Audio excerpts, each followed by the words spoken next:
பாட்டாளி அவன் மாடிக்கு வர வேண்டும்.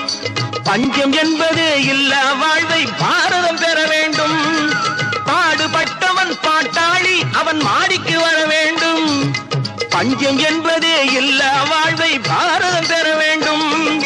நாடெங்கும் கேமங்கள் வீடெங்கும் லாபங்கள். நாடெங்கும் கேமங்கள் வீடெங்கும் லாபங்கள். நாளுக்கு நாள் ஓங்க அருள் வேண்டுமே. நாளுக்கு நாள் ஓங்க